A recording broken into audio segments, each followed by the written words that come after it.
Alright, so this is progress thus far. I may have one pile that's a bit too short. We'll have to see. That middle one on the left might need to be a wee bit taller. I've put 900mm piles in the holes at this end and 700mm piles in the far four, basically just to try and level things out. I don't want to waste too much of the pile timber here. Each pile has to come up another 100mm yet, because there's supposed to be 100mm of concrete under them. We got the holes to about 300 deep. I was hoping to go to 500, but it was just too hard work, man. Just absolutely punishing. We got 300mm deep, and if you take into account that when we had the granny flat built in the other paddock over the other side of the house, that granny flat needed, because it was consented, it needed a ground penetrometer test. So the engineers came out and did the test, which is basically a metal spike with a big, like a slide hammer really, with a big weight on it.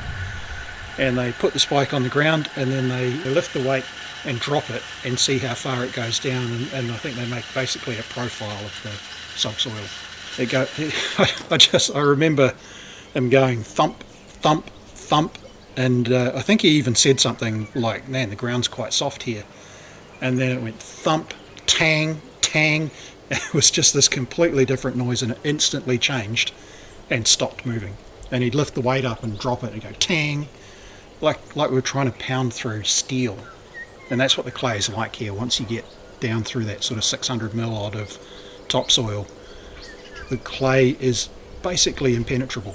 So yeah, he got quite a shock, and he went, oh yeah, I think the geotech will be fine here. As long as we drill down into that, we'll be fine. And that's effectively what we've done here as well. I mean, we've got down through the topsoil and the subsoil, we've hit the clay, and I've drilled into the clay.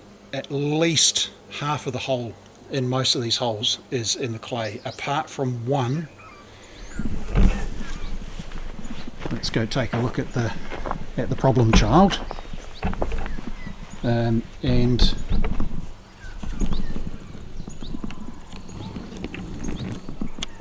this one was a problem because I'm a dumbass, and this is directly where that French drain trench was.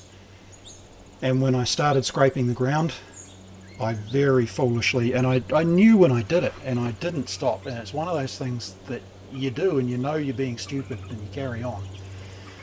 I backfilled the trench with the topsoil and grass, which is just, it was the stupidest thing I could have done. Anyway, that's what we hit here, and it caused real problems while we were trying to drill. So I drilled down right through it as far as I could go. The clay is a bit damp and gluggy down there, but we'll just have to see how that one goes. So there's not much I can do at this point. Anyway, that's the end of part one. Thanks for following along. If you've enjoyed this, then feel free to give it a thumbs up. If you thought I did a bollocks job, feel free to give it a thumbs down, or at least comment.